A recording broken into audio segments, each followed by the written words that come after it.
there, Renegade. And they're off in the Holy Bull. Saturday, February the 3rd, Holy Bull Day. We're on the road to the Florida Derby and then the Kentucky Derby.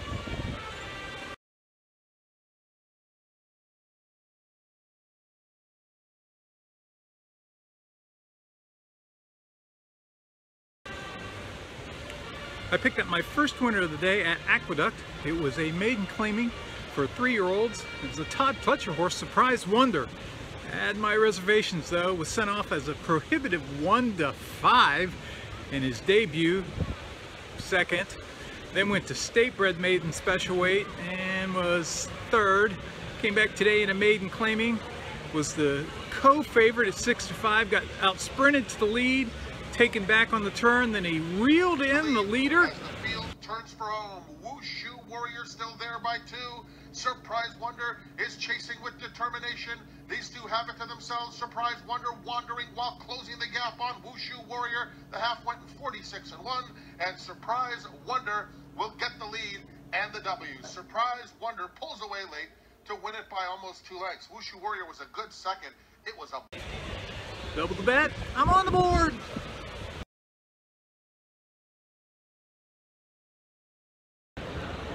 The first graded stakes today was the Grade 3 Swale in race 4. I did not like the favorite, number 6, Strike Power. He debuted in a maiden special weight.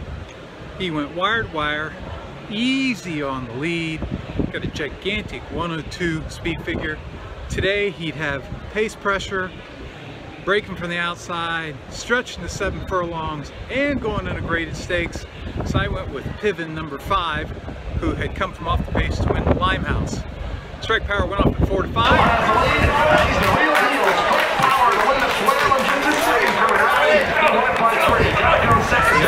Guess I was wrong about that one.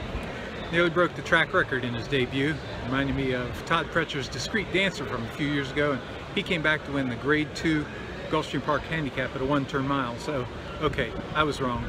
Right after that, at Tampa, near identical situation, wasn't a graded stakes or anything, but the favorite at 3-5 was a last out maiden winner, and I like number 1, Annie Moselle, who looked to be a stalker under top rider Antonio Gallardo. Went off at a huge 4-1, stalked the leader, tracked him into the stretch, edged by with about 50 yards to go. At 4-1, I doubled the bet, and then oh, deep closing lawn chuck caught him on the wire.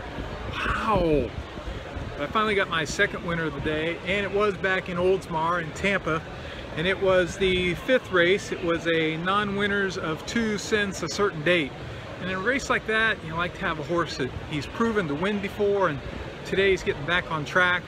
Most of the other runners in here struggling to win at all, but Silly Factor number 6 looked to be much the best. He was 3-1 in the early betting, couldn't believe that, but he got bet down to be the favorite. Tracked the long shot leader in the turf, glided up under a hand ride. For the drive, but meanwhile up front, Silly Factor.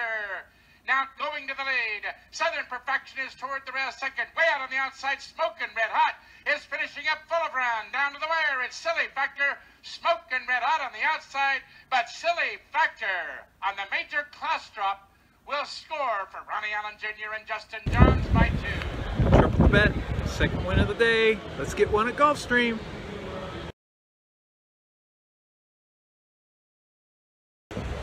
The 3rd at Oaklawn was an allowance race, and it marked the first time in a long time that number 1, Shotgun Cowboy, had dropped into allowance company. And the only previous times he'd done that, he'd been a convincing winner.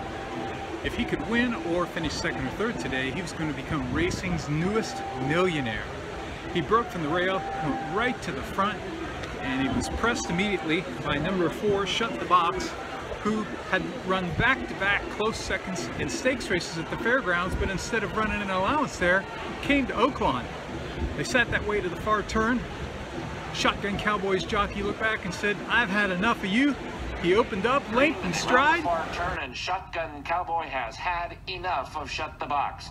Shotgun Cowboy, the one to beat at the top of the stretch. He's got a 2-length lead on Shut the Box.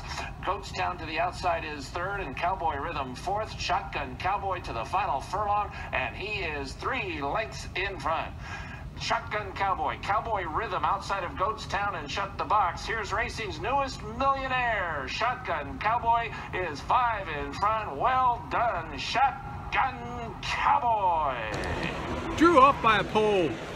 20 to win on Shotgun Cowboy, the first primetime win of the day. I was looking for my second win at Tampa when I picked Jermyn Street to win their turf event in the 6th race. It was a starter allowance. He was working on a winning streak of, let's see, he was going for his third today, third in a row, and I had him last time. Both times that he had wins, he'd had pressing trips, and he just looked to get the perfect pace set up today. Bet down to 4 to 5, but when the gates opened, he went right to the front. The jockey looked around like, hey, I'm 3 clear. Slowed the half down to 49. The field came to him on the turn, and it was a dead sprint for home. Stretch duel for 3/16 of a mile. Believe Indeed now strikes to the lead. Jermyn Street is battling back gamely second. Casey Lauren on the outside is third, and Khaleesi Cat fourth. They turn and cut for the wire. Along the rail, Jermyn Street on the outside, Believe Indeed. Casey Lauren continues to gain ground on the outside. Down to the wire, Believe Indeed, Jermyn Street along the rail. And they are in a battle royal to the finish. Very, very tight, Jermyn Street. And the veteran Jose 10 to win, another winner. Just need to get one here at Gulfstream.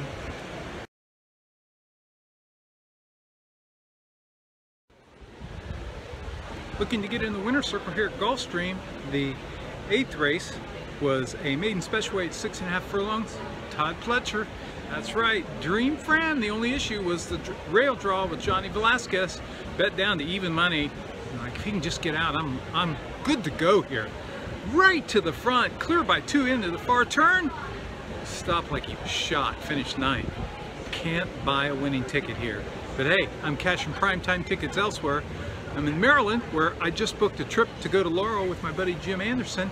It was their 8th race, a non-winners of 2 allowance, and I liked what looked to be the even money favorite, Lewisfield. This guy, 5 starts, 3 wins, a second and a third. He'd won allowance in both state bred and open company. He just looked much the best. His buyer speed figures in his last 3 of 88, 88, and 85, of the 172 races run by his rivals, 2 would be competitive. That would be a 1% chance of him being beat. No. Track the pace along the inside, edge to the front without being asked. When she was let go, turning for home. Up toward the quarter pole. Top of the stretch, they make the turn in, and Lewisfield kicks on gamely at the inside. Lewisfield opens 2 to J Rock, and then Concordia is way in third. Joy drive out in the center of the track, trying to pug along for a share. Less than an 8th to go, and it's Lewisfield and all. Lewisfield from here. Lewisfield going to come home in a good clocking, it appears. Lewisfield solid by 6 back on the winning beat. Prime time. Oh yeah, 40 bucks. Another winner. Just get one here at Gulfstream. Wow.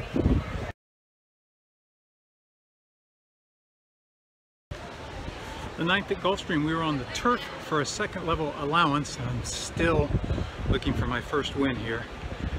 Looked to me like number 9, Krampus, was clearly the one to beat. Would probably be an odds-on favorite. This son of Shakespeare, I remember betting on him in stakes races. He's running for Bill Mott off the layoff. Where's Jerry Bailey? His last 2 speed figures were 90 and a 93. And of the 110 combined starts, his rivals, 2 would match that. One was earned over a year ago, no. And the other was earned in a state-bred stakes here, no. But as he hit the far turn, he was trapped behind a wall of horses. Could Jose Lezcano get him out? Found daylight, here he came! 47 seconds for the opening half mile. Attribute has him strung out a bit. He leads by 2. Cavill second, Tipsy Kitten third. Krampus called on in the brown cap down toward the rail. Trying to run on from the back is Cronin the Barbarian, and they've yet to get to Attribute. 3/4, 111 flat. Attribute shaking up for the drive on top by 2. Into the clear. Krampus starts to get after him now. Krampus, I finally win a race here! It took me 9 races, 7 bets, to get a winner at Gulfstream. Krampus comes finally, tripled the bet. Oh yeah, up in time I finally got a winner here. And the best part was, he should have been a short price favorite. It's 9-5 is ahead to the gate. I'm like, really? So I walked inside, he was up to 2-1. The price came up, $6.80. Tripled the bet.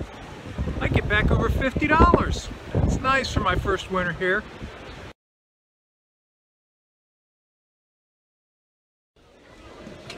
The third at Santa Anita was the first of their graded stakes. It was the Grade 2 Palos Verdes. Roy H. was the champion sprinter last year and won the Breeders' Cup. He was going to be prohibitive favorite. This coming off the Breeders' Cup wasn't so sure, and he had the rail. Tracked the speed, 3 of them dueling on the front end while he set fourth, glided up 3 wide on the turn. And he's under a throttle hold at the top of the stretch. 3/16 left to go. Roy H. coasting past American Eyes and Red Lightning, and they're clear of Mongolian the Saturday. Past the 8th pole comes the nation's champion, the sprinter, who has taken an iron grip on the Palos Verdes. Roy H. begins his 6-year-old season on a winning note, treating his rivals with utter contempt. Wins by 3.5. Bet. Easy money.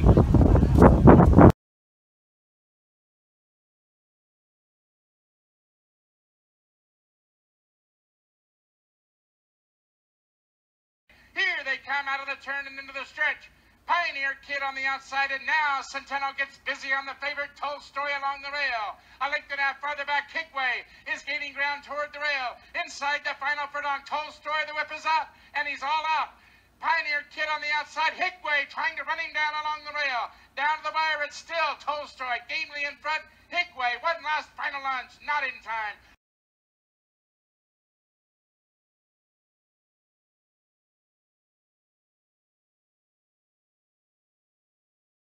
Off their homeward bound. A couple of furlongs to go. They splash through 3/4 in 1 minute 30.30 seconds. Here comes the Tappet filly. It's Leslie May, who's rolled up for Florent Giroux in his final Fairgrounds furlong to take the lead from a battling Actress on Board as they come down toward this last 16th. Catkins has been outkicked in third. It's Leslie May, kept to the mission by Florent Giroux. Leslie May has won it from Actress on Board by 3/4. There, Rimigate. And they're off in the Holy Bull. Around the far turn.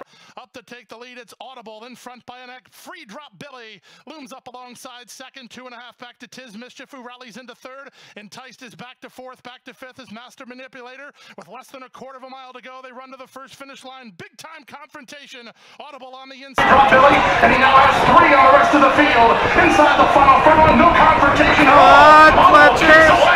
Audible wins the Holy Bull! With style, and won it by 5. 3 Drop Billy. Todd Fletcher's Audible wins the Holy Bull. Tripled the bet.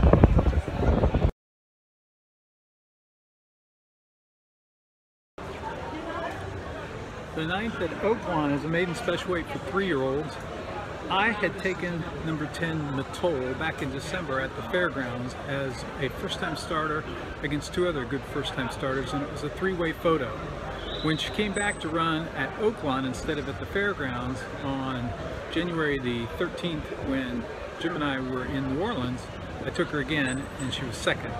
So she's back here for the 3rd time. I'll give her one last chance. She was Mary Rampolini's best bet. She's the DRF analyst for Oaklawn of the day. So in the 10th, number 10, Matol. I'll double bet. Well at the top of the stretch, and he cuts the corner and opens up. Mitoli to the final furlong, and now he is 5 full lengths in front. Soaring Bird now moves nicely up into second. Ghost Story is third, and Freakin' Joe fourth. But Mitoli is just going to canter home. This is a good-looking win. Ricardo looks back, and it's a long way back to Soaring Bird. Mitoli wins.